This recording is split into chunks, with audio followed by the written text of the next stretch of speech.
You know, life's funny sometimes. You think you've got it all figured out, then bam, everything turns upside down. That's how it was for me, anyway. I'm not proud of it, but here's the deal. For 3 whole years, I was cheating on my husband. And not with just anybody, mind you, but with his father.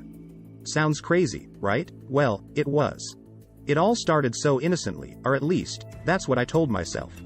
His father, let's call him John, was always around, you know? We'd chat over coffee, share a laugh here and there. Nothing serious. But as time went on, those little chats became longer, and the laughs a bit more personal. I didn't see the line until I was already crossing it. The affair, if you can call it that, was like living in a parallel universe. We were sneaky, like teenagers. Secret texts, hushed phone calls. We thought we were being so clever, meeting up in places where no one would think to look for us. Sometimes it was a dingy motel out of town. Other times it was right under my husband's nose, in his father's house. The thrill of not getting caught was intoxicating. I know it sounds awful, but that's how it was. We had this whole routine down to a science. I'd make up some story about a girl's night out or a late meeting at work.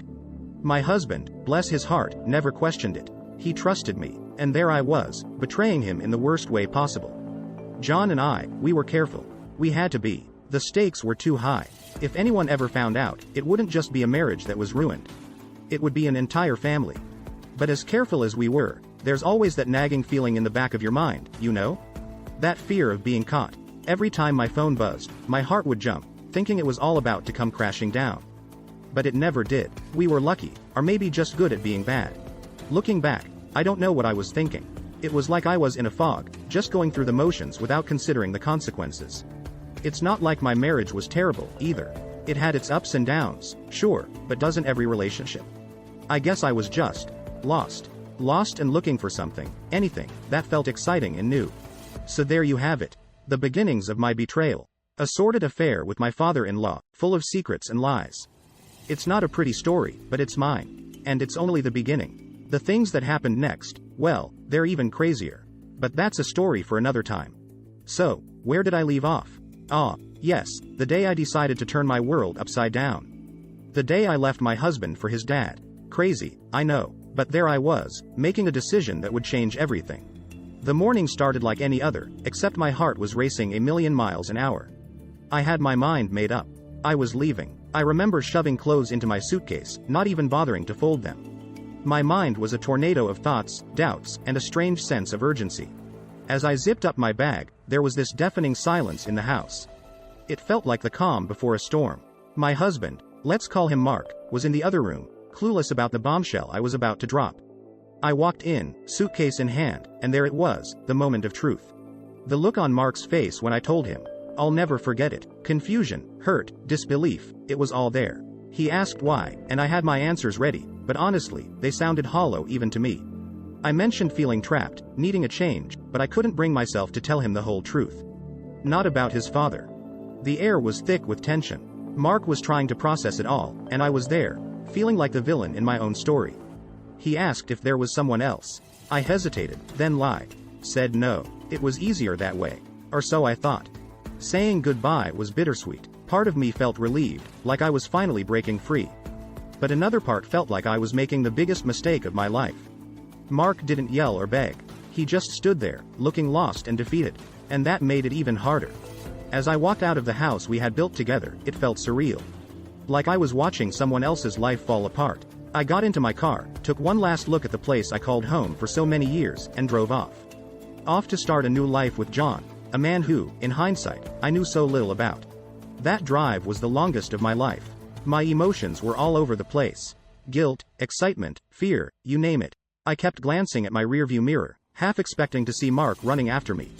But he never came. So, there it was. The great escape. The day I left my husband for his father. I wish I could tell you it was the start of something beautiful, but life's never that simple, is it? This was just the beginning of a journey that would take me places I never imagined. And believe me, it gets more complicated from there. But that's a story for another chapter. Hey there, dear readers. I hope you're as hooked on this journey as I was living it. Before we dive into the next chapter of this rollercoaster story, I've got a small favor to ask. If you're enjoying this tale of love, adventure, and unexpected twists, how about showing some love? Hit that like button to let me know you're on board. It's a simple click for you, but it means the world to me. It's like a virtual high five, telling me to keep the stories coming. And hey, why stop there? Go ahead and hit subscribe too. Trust me, you don't want to miss what's coming up next. So, take a quick second to like and subscribe. Done? Awesome. Now, buckle up and let's jump back into the story.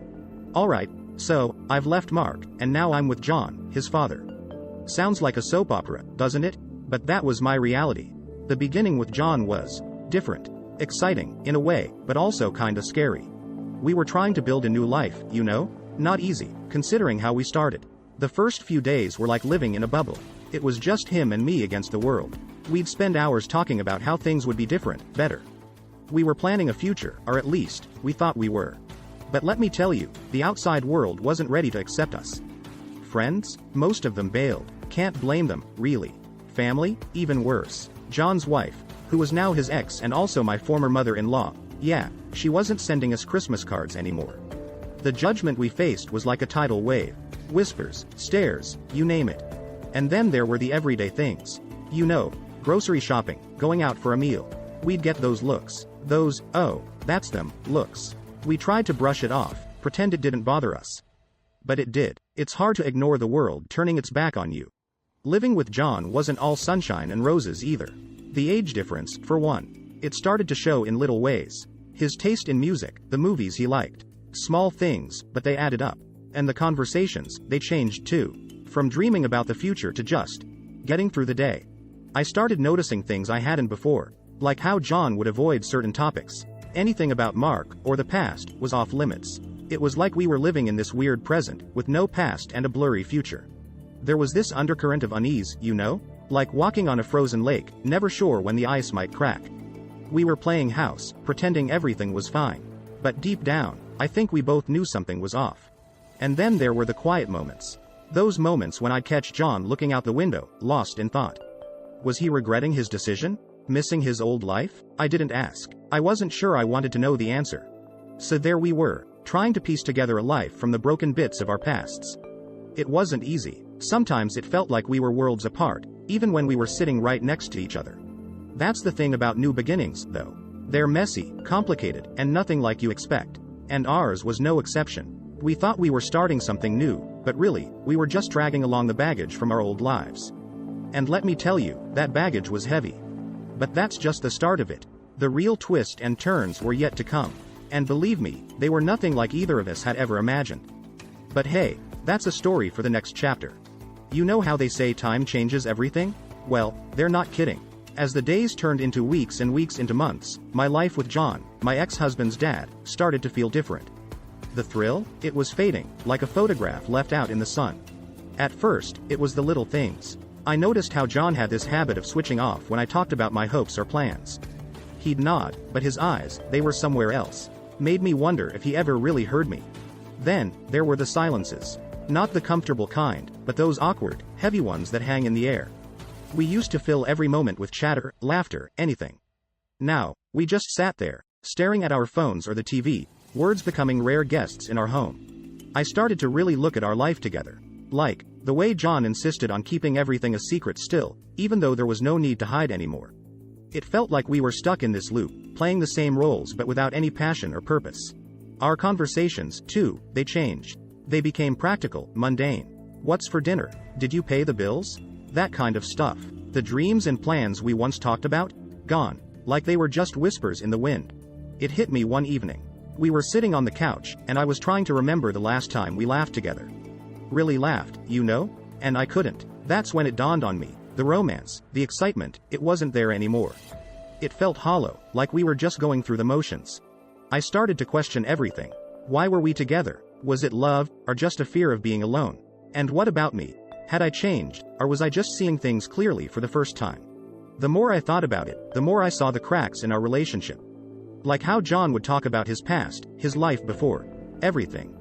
But whenever I brought up mine, he'd shut down. It was as if my past, my life with Mark, was a book he never wanted to open. This realization, it was like waking up from a dream. A not so great dream. I started to see John not as this exciting, forbidden love, but as he really was, a man who, for all his good points, was also flawed, and maybe not the right person for me. And then there were the moments when I'd catch myself thinking about Mark. Not in a what if way, but more like wondering how he was, what he was doing. It was weird, considering how things ended. So, there I was, stuck in a relationship that felt more like a habit than a happy choice. And the worst part? I had no idea what to do about it. Stick it out, hoping things would get better? Or walk away from yet another life I'd built? It's funny, isn't it? How life takes you down these roads, and you have no idea where they're leading. But one thing was clear. Things between me and John, they couldn't stay the way they were. Something had to give. But what happened next? Well, that's a story for the next chapter. And let me tell you, it's a doozy. So there I was, in the thick of my doubts about John, when life threw me a curveball. I ran into Mark, my ex-husband. Talk about unexpected. It happened at the grocery store of all places. I was turning the corner by the cereal aisle, and boom, there he was. For a second, we just stared at each other. It was like one of those movie moments where everything goes silent. The first thing I noticed? He looked different. Not bad, just changed. Maybe a bit more weathered, a little more serious. The conversation started stiffly. Hi, how are you? And all that small talk. But as we talked, something weird happened.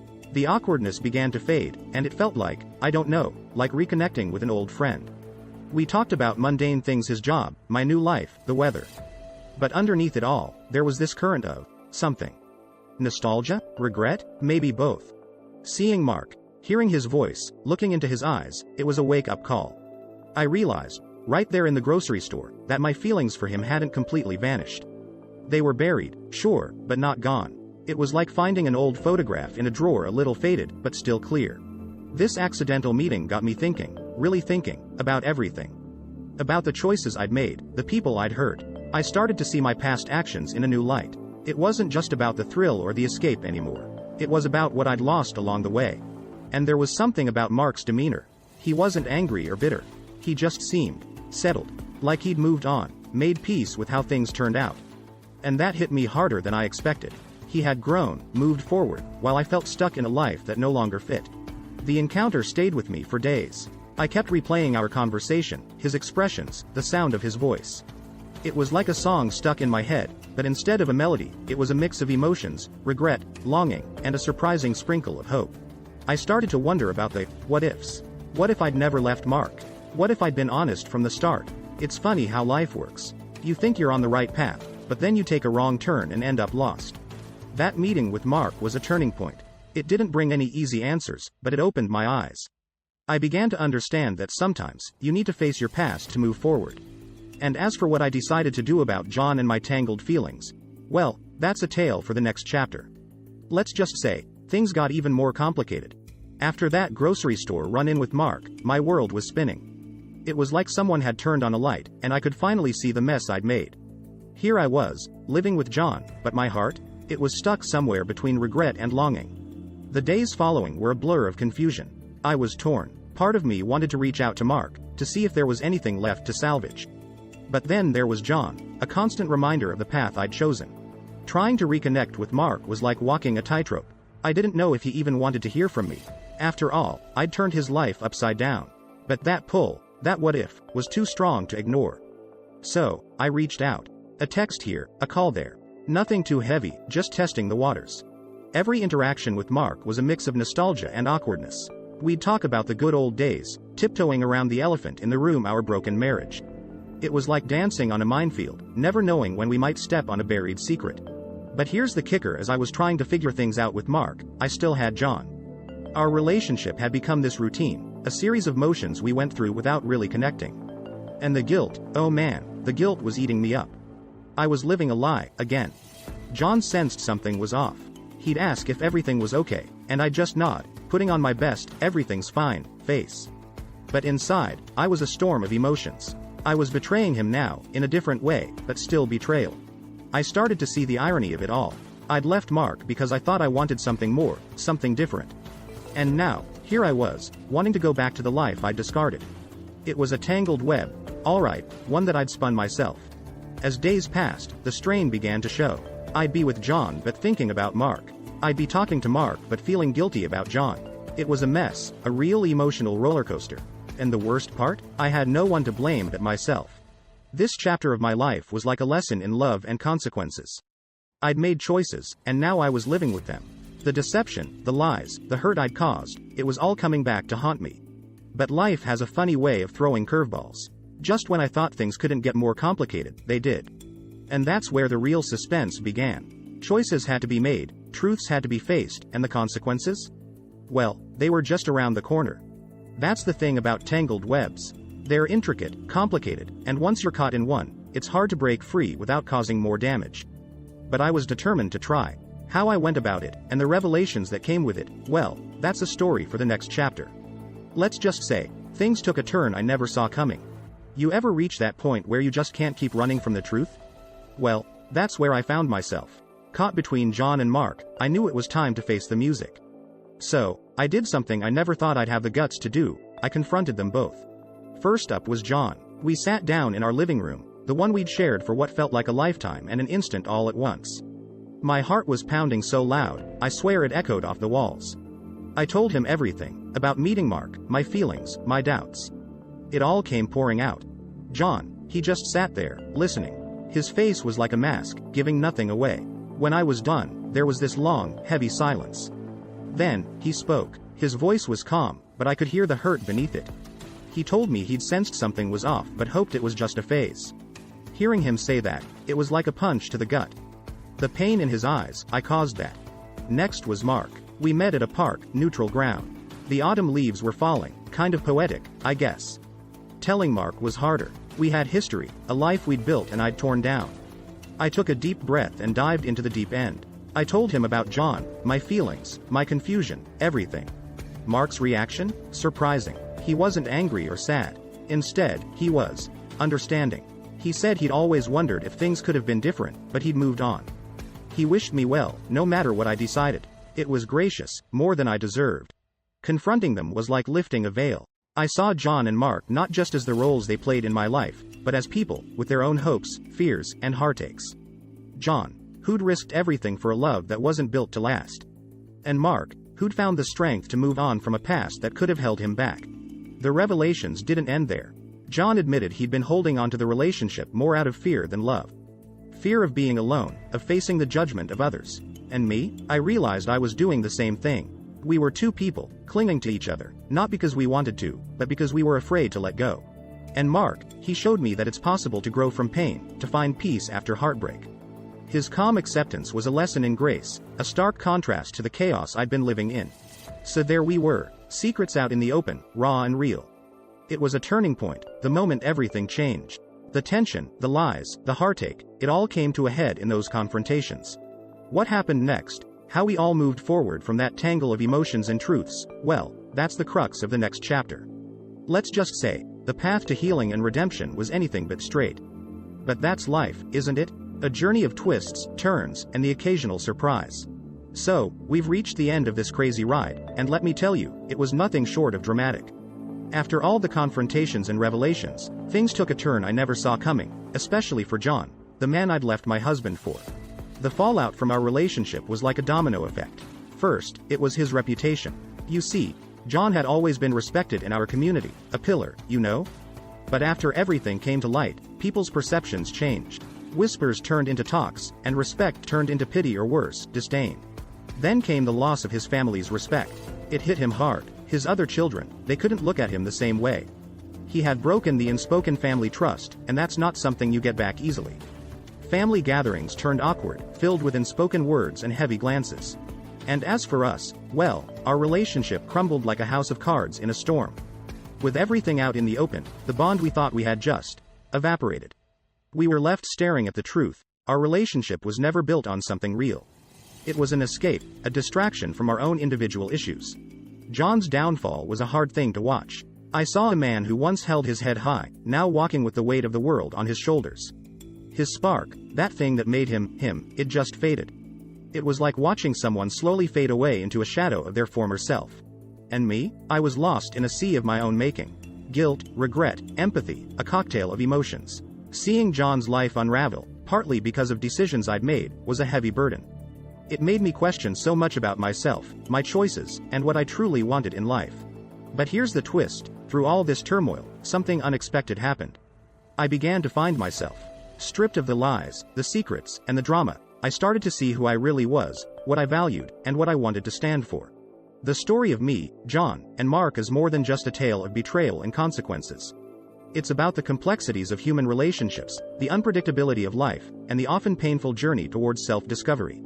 In the end, John lost a lot, and so did I. But in that loss, there was also gain, a chance for redemption, for growth, and for finding a new path. Life's unpredictable like that. Just when you think you've got it all figured out, it throws you a curveball, forcing you to face truths you'd rather avoid. So, what happened next? Well, that's another story, for another time. But let's just say, the journey of self-discovery, of making amends, and of finding a new way forward, it's a road less traveled, but